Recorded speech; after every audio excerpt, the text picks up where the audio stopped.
नमस्कार, myself Pavandeep from government NM college Hanumangarh. आज हम स्टार्ट करेंगे डीबीएमएस का next topic ER model, entity relationship model. इसके बारे में मैंने आपको पहले बताया था।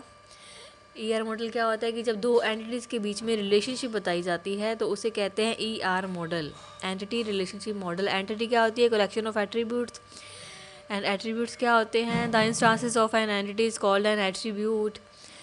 जो ऑब्जेक्ट्स होते हैं एंटिटी के उन्हें एट्रीब्यूट कहा जाता है, इंस्टांसेस कहा जाता है, और एंटिटी को स्कीमा भी कहा जाता है। तो कभी आपको इंस्टांसेस एंड स्कीमा के बारे में पूछा जाता है तो आपको एंटिटीज़ और एट्रीब्यूट्स के बारे में बताना है।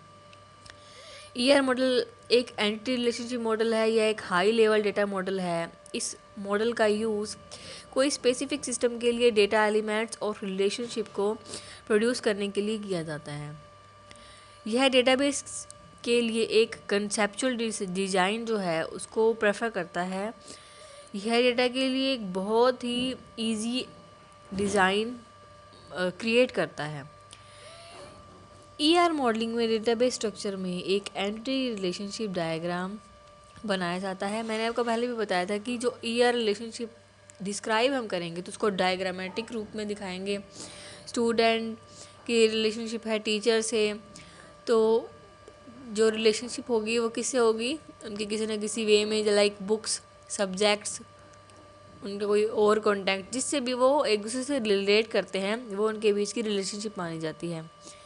एंटिटी को रिप्रेजेंट करते हैं रेक्टेंगल से, एलिप्स से, एट्रीब्यूट्स को, और इसी तरह से जो रिलेशनशिप होती है उसे डायमंड साइन से शो किया जाता है। फॉर एग्जांपल मान लो कि एक स्कूल डेटाबेस डिज़ाइन करते हैं। इस डेटाबेस में जो स्टूडेंट है उसका नाम, आईडी और उसकी जो सारी जो भी ऑब्जेक्ट्स हैं उसको हम एंटिटी के अंदर कलेक्ट कर लेंगे। इसका जो एड्रेस है, शहर, सड़क का नाम, पिन कोड आदि, ये सब क्या होते हैं? उसकी जो एड्रेस है उसी के ही आगे सब एट्रीब्यूट्स हो जाते हैं जो उनके बीच में एक रिलेशनशिप बनाते हैं। एंटिटी क्या होती है? कोई भी ऐसी इकाई जो किसी वस्तु, वर्ग, जो क्लास होते हैं, कोई पर्सन, कोई एक पर्टिकुलर एड्रेस, वो होता है।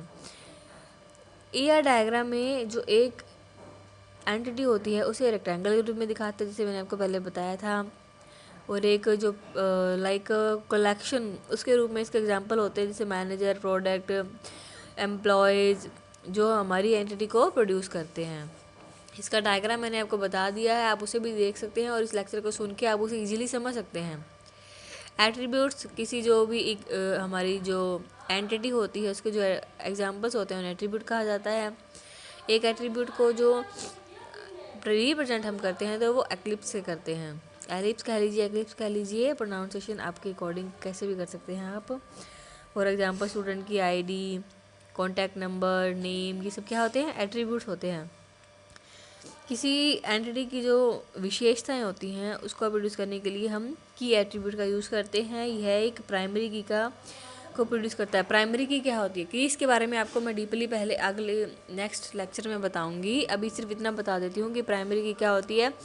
जो भी हमारी यूनिक वैल्यू होती है, मतलब जो डुप्लीकेशन ऑफ डेटा, रेडिडेंसी को रिमूव करती है। Data redundancy it means duplication of data, उसको रिमूव करती है। डीबीएमएस का दूसरा नाम ही क्या है कि वो डुप्लीकेशन को रिमूव करके न्यू डेटा को एग्जिस्ट करती है और यूनिक जो डेटा होते हैं उसको प्रेफर करती है। प्राइमरी की क्या करती है? डुप्लीकेसी को रिमूव करके यूनिकनेस को रिप्रेजेंट करती है। इसकी जो मुख्य विशेषता है कि अंडरलाइन टेक्स्ट के साथ एक एलिप्स को दर्शाया जाता है। अब अगर पार्ट्स ऑफ एट्रीब्यूट्स की बात करें तो पहले मैंने आपको की एट्रीब्यूट बताया।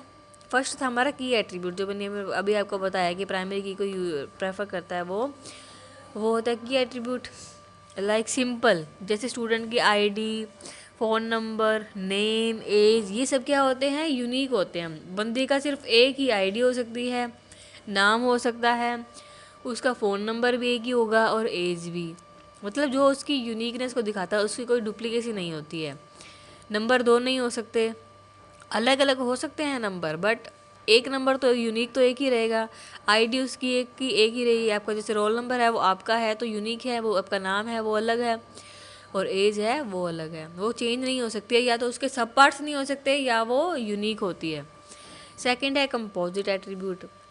एक एट्रीब्यूट जो अन्य जो भी हमारी विशेषताएं होती है उससे बना होता है, उस कंपोजिट एट्रीब्यूट के नाम से जाना जाता है। कंपोजिट एट्रीब्यूट को एलिप्स के द्वारा दर्शाया जाता है, शो किया जाता है, और उन एलिप्स को एलिप्स के साथ जोड़ा जाता है। कैसे? जैसे अगर एक स्टूडेंट का नाम है, स्टूडेंट है, उसका नाम है, तो उसका first name, middle name, last name, ये आगे उसके पार्ट्स हो गए, सब एट्रीब्यूट्स हो गए, इसे बोला जाता है कंपोजिट एट्रीब्यूट्स। इसी तरह से एड्रेस है तो street, phone number, street, ward number, area, ये सब क्या होता है, उसके सब पार्ट्स हो गए। तो ऐसे एट्रीब्यूट जिनके आगे सब पार्ट्स डिवाइड हो जाते हैं, उनकी वैल्यू तो यूनिक हो सकती है, जैसे नेम है वो यूनिक ही है उसका, बट उसका first name, middle name, last name, वो हम कैसे प्रोड्यूस करते हैं, वो कंपोजिट एट्रीब्यूट में आ जाता है। नेक्स्ट है multi valued attribute. Multi valued attribute में क्या होता है कि एक एट्रीब्यूट में एक से अधिक वैल्यूज हो सकती हैं। इन विशेषताओं को मल्टी वैल्यूड एट्रीब्यूट के नाम से जाना जाता है।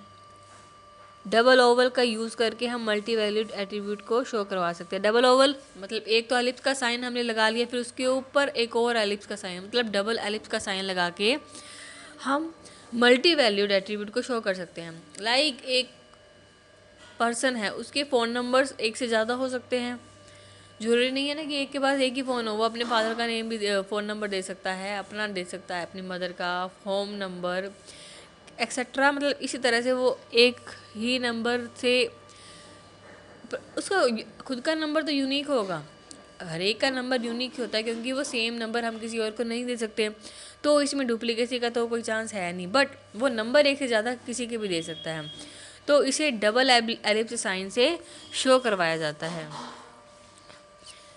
नेक्स्ट है डेरिव्ड एट्रीब्यूट। तो डेरिव्ड एट्रीब्यूट्स क्या होता है कि एक एट्रीब्यूट जिसे अन्य विशेषताओं से हम गेट करते हैं, प्राप्त करते हैं, एक डेरिव्ड एट्रीब्यूट के नाम से जाना जाता है। इसे डैश्ड एलिप्स द्वारा शो करवाया जाता है। फॉर एग्जांपल लाइक एक पर्सन की जो एज है वो समय के साथ बदलती रहती है, और डेट ऑफ बर्थ है जैसे किसी अन्य एक एट्रीब्यूट के साथ हमें प्राप्त कर सकते हैं, गेट कर सकते हैं। इसके एग्जांपल ले लीजिए आप, जैसे स्टूडेंट का नेम, उसकी birth date, roll number, age, ये जो टाइम के साथ जैसे उसकी एज है वो बदलती रहेगी, रोल नंबर क्लास वाइज बदलता रहेगा, बर्थ डेट बदलती रहेगी, तो ये सब किस में आ जाते हैं, डेरिव्ड एट्रीब्यूट, जो किसी न किसी तरीके से हम गेट करते हैं, प्राप्त करते हैं, जो चेंजिंग को शो करते हैं, और हमारा डेटा क्या है वो ऑटोमेटिकली चेंज होता रहता है। जो भी हम चीज़ ऐड करेंगे इसमें वो क्या होगा, आगे से आगे चेंज होता रहेगा। नेक्स्ट है रिलेशनशिप। रिलेशनशिप में क्या बताया जाता है, मैंने आपको पहले ही बताया था कि एंटिटी के जो बीच में रिलेशनशिप डिस्क्राइब करते हैं हम, उसको करने के लिए रिलेशनशिप का यूज़ किया जाता है। रिलेशनशिप का प्रोड्यूस करने के लिए डायमंड साइन का हम यूज़ करते हैं। डायमंड कह लीजिए या रोम्बस, RHOMBUS, इसका यूज़ किया जाता है, रोम्बस का यूज़ किया जाता है। अब ईयर डायग्राम की बात करें तो मैं आपको सिंपली बता देती हूँ, इसमें क्या होता है कि रेक्टेंगल साइन एंटिटी को शो करता है, डायमंड साइन रिलेशनशिप को शो करता है, एलिप्स साइन हम एट्रीब्यूट को शो करवाने के लिए करते हैं, डबल एलिप्स साइन हम मल्टी वैल्यूड एट्रीब्यूट को शो करवाने करते हैं, और आगे उसके मल्टी वैल्यूड एट्रीब्यूट में हम सिंपल शो करते हैं एलिप्स के ऊपर एलिप्स। बट कंपोजिट एट्रीब्यूट में क्या होता है कि हम एक एलिप्स से आगे उसके सब एट्रीब्यूट्स भी बना देते हैं, सब पार्ट्स उसके जो होते हैं वो भी हम बना देते हैं। तो ईआर मॉडल में बेसिकली सिर्फ यही बताते हैं कि एंटिटीज क्या होती है, उनके बीच में रिलेशनशिप कैसे बताई जाती है। अब एंटिटी को एट्रीब्यूट से कनेक्ट करने के लिए हम जो एक लाइन लगाते हैं उसे बोलते हैं एजिस, EDGES, एजिस। तो एजिस क्या क्या करती है, इनके बीच में कनेक्शन बनाती है। तो एक सिंपल ईआर डायग्राम कि हमने दो एंटिटी के बीच में रिलेशनशिप बताई, स्टूडेंट टीचर दो एंटिटी हो गई, रिलेशनशिप उनके बीच में बुक से हो गई या सब्जेक्ट से हो गई, तो स्टूडेंट टीचर रेक्टेंगल साइन से रिप्रेजेंट करेंगे, रिलेशनशिप उनके बीच में बुक है उसे डायमंड साइन से शो करेंगे, जो एलिप्स है उसको एट्रीब्यूट से शो करेंगे, और एजेस उनके बीच में कनेक्शन बनाएगी, उनके बीच में सब एट्रीब्यूट या मल्टी वैल्यूड एट्रीब्यूट हम कनेक्ट कर सकते हैं। तो ये डायग्राम को लेक्चर से सुन के आप पढ़ सकते हैं। धन्यवाद।